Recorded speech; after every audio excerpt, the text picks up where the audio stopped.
അനുവൻ കുമാർ അസോസിയേറ്റ്സിൻ്റെ പുതിയ വീഡിയോയിലേക്ക് എല്ലാവർക്കും സ്വാഗതം. ഇന്നിവിടെ പറയുന്നത് ഫില്ലർ സ്ലാബിനെ കുറിച്ചാണ്. ഇതിനു മുന്നേ നമ്മുടെ ചാനലിൽ ഫില്ലർ സ്ലാബ് 1 എന്ന് പറഞ്ഞ് ഫസ്റ്റ് പാർട്ട് എന്ന് പറഞ്ഞൊരു വീഡിയോ നമ്മൾ ആഡ് ചെയ്തിരുന്നു. അതിൽ വർക്ക് നടക്കുന്ന കുറച്ച് വീഡിയോസും ഫിനിഷിങ് ചെയ്യുന്നതിന് മുന്നേയുള്ള കുറച്ച് ഫോട്ടോസാണ് നമ്മൾ ആഡ് ചെയ്തത്. അതിൽ ഈ ഫില്ലർ സ്ലാബിൻ്റെ ഡീറ്റെയിലിനെ കുറിച്ച് നമ്മളൊന്നും പറഞ്ഞിട്ടില്ല. അപ്പോൾ ഫില്ലർ സ്ലാബ് ചെയ്യുമ്പോൾ നമ്മൾ എന്തെല്ലാം കാര്യങ്ങളാണ് ശ്രദ്ധിക്കേണ്ടത് എന്നതിനെ കുറിച്ചാണ് ഇന്ന് ഈ വീഡിയോയിൽ പറയുന്നത്.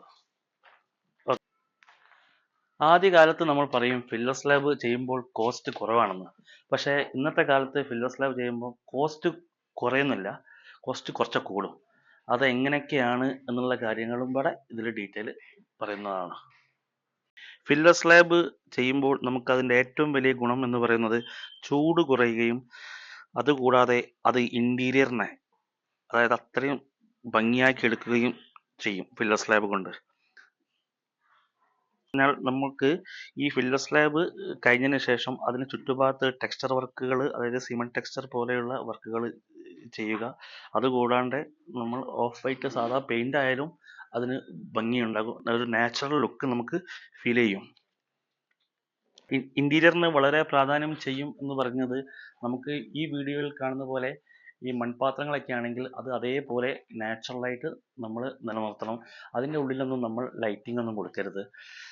അതിന് പുറമേ ഭാഗത്ത് നമുക്ക് പ്രൊഫൈൽ ലൈറ്റ് വാം കളറൊക്കെ കൊടുക്കുന്നതാണ് ഇതിന് ഉത്തമം. അത് ഞങ്ങൾ ഫിനിഷിങ് ചെയ്ത ഒരു വീഡിയോ ഞങ്ങൾ വേറെ ഇടുന്നതായിരിക്കും. പിന്നീട് ഇതിൻ്റെ ഒരു ഗുണം എന്ന് പറഞ്ഞാൽ ഇതിന് നമ്മൾ സെപ്പറേറ്റ് ആയിട്ട് സീലിംഗ് ചെയ്യേണ്ട ആവശ്യമില്ല. അപ്പം നമുക്ക് ആ ഇനത്തിൽ നമുക്ക് കോസ്റ്റ് കുറയും. എന്നാലോ നമുക്ക് ചില കാര്യത്തിന് നമുക്ക് കോസ്റ്റ് കൂടുകയും ചെയ്യും. അത് എങ്ങനെയാണെന്ന് പറഞ്ഞിട്ടുണ്ടെങ്കിൽ സാധാരണ നമ്മൾ 4 ഇഞ്ച് ലെവലിലാണ് സ്ലാബ് ചെയ്യുക. ഇത് ഈ മൺപാത്രം 2 ഇഞ്ചാണ് വരുന്നത്. അങ്ങനെ വരുമ്പോൾ നമ്മൾ സ്ലാബ് 5 ഇഞ്ച് മിനിമം ചെയ്യണം. അതിലൊരു കുറച്ച് കൂടിയാലും കുഴപ്പമില്ല. ഈ 5 ഇഞ്ച് ചെയ്യാന്ന് പറഞ്ഞാൽ ഈ 2 ഇഞ്ച് ഈ ചട്ടി വന്നു കഴിഞ്ഞാൽ അതിൻ്റെ മുകളിലേക്ക് 3 ഇഞ്ചും കൂടെ കവർ ചെയ്യും. അത് അങ്ങനെ വരുമ്പോൾ ടോട്ടൽ നമുക്ക് 1 ഇഞ്ച് സ്ലാബിൽ മൊത്തമായിട്ട് കൂടും. അപ്പോൾ അവിടെ ചെറിയൊരു കോസ്റ്റ് കൂടും.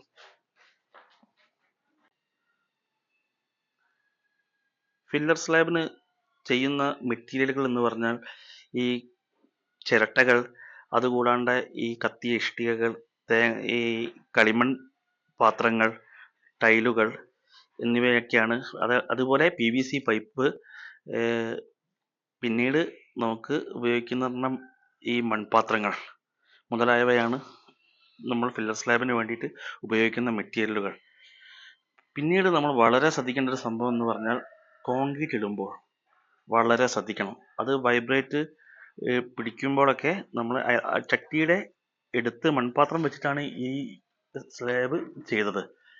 അപ്പോൾ അതിനെടുത്ത് വൈബ്രേറ്റർ പിടിക്കുമ്പോൾ വളരെയധികം ശ്രദ്ധിക്കണം. അത് കൂടാണ്ട് ചട്ടി മൺപാത്രം വെക്കുമ്പോൾ സൈഡ് മൊത്തം ഗ്രൗട്ടും മണലും പാടെ ഉപയോഗിച്ചിട്ട് കവർ ചെയ്യണം. ഇല്ലെങ്കിൽ ഗ്രൗട്ട് അതിൻ്റെ ഉള്ളിലേക്ക് കയറും. പിന്നെ കോൺക്രീറ്റ് ചെയ്യുമ്പോൾ നല്ലൊരു മേസ്ത്രിയെ ഇതിനായിട്ട് ശ്രദ്ധിക്കാനായിട്ട് നമ്മളൊരു ലേബറെ നിർത്തണം. ഇത് ശ്രദ്ധിക്കാൻ ഒരു മേസ്ത്രീനോ അല്ലെങ്കിൽ നല്ലൊരു ലേബറോ പ്രത്യേകിച്ച് നിർത്താൻ പറയാൻ മെയിൻ കാരണം ഇത് തെന്നി മാറാനോ അല്ലെങ്കിൽ കോൺക്രീറ്റ് ചെയ്യുമ്പോഴൊക്കെ പൊട്ടിപ്പോകാനൊക്കെ ചാൻസ് ഉണ്ട്. അതാണ് ഇത് അധിക സ്ഥലത്തും അധികം ആൾക്കാർ റിസ്ക് എടുത്ത് ചെയ്യാത്തത്. നമുക്കിവിടെ ഇത് സ്ലാബ് പൊളിച്ചതിന് ശേഷം മൺപാത്രത്തിന് ഒന്നും പറ്റിയിട്ടില്ല. ഞങ്ങൾ അത്രയും കെയർ ചെയ്തിട്ടാണ് ഈ കാര്യങ്ങൾ ചെയ്തത്. ഇനി ഞങ്ങൾ ഇതിൻ്റെ ഒരു തേർഡ് പാർട്ട് എന്ന് പറഞ്ഞിട്ടുണ്ടെങ്കിൽ ഇത് ഫിനിഷിങ് ചെയ്ത പ്രൊജക്റ്റ് നിങ്ങൾ ഇതിൽ അപ്ലോഡ് ചെയ്യുന്നതായിരിക്കും.